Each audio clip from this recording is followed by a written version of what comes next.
Hello అండి, good morning అందరికీ. నేనైతే చాలా చాలా చాలా హ్యాపీ అండి. ఎందుకంటే అక్క వాళ్ళు హైదరాబాద్ నుంచి వచ్చారు. వాళ్ళు రావడంతోనే పండగ వాతావరణం అయితే మా ఇంట్లోకి వచ్చేసిందండి.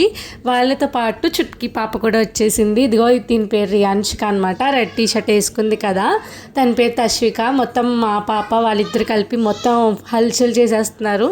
మేమైతే రాజసాబ్ మూవీకి అయితే వచ్చేసామండి. మూవీ అయితే స్టార్టింగ్ నుంచి ఎండింగ్ వరకు నేను రివ్యూ చెప్తాను. నేను చాలా రివ్యూస్ చూశాను, చాలా నెగిటివ్గా చెప్తున్నారు. సినిమా అట్టర్ ఫ్లాప్ అని, అస్సలు బాగాలేదని చెప్తున్నారు.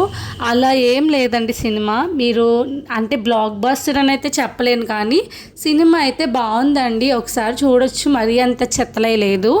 మీరు సినిమాల మీద ఫస్ట్ నెగిటివ్ ఫీడ్బ్యాక్ అది ఇవ్వకండి. బాగున్న మూవీని కూడా పాపం ఇస్తుంటే ఆ మూవీ రివ్యూస్ అన్నీ పడిపోతున్నాయి. మీకు ప్లాట్ అర్థం అవ్వలేనట్టుంది. అది కొంచెం డిఫరెంట్గా ఎగ్జిక్యూట్ చేశారు కాన్సెప్ట్ అనేది. సో ఆ కాన్సెప్ట్ని అర్థం చేసుకుంటే మూవీ చాలా బాగుంటుందండి. థ్యాంక్ యూ సో మచ్ అండి ఫర్ వాచింగ్. బాయ్.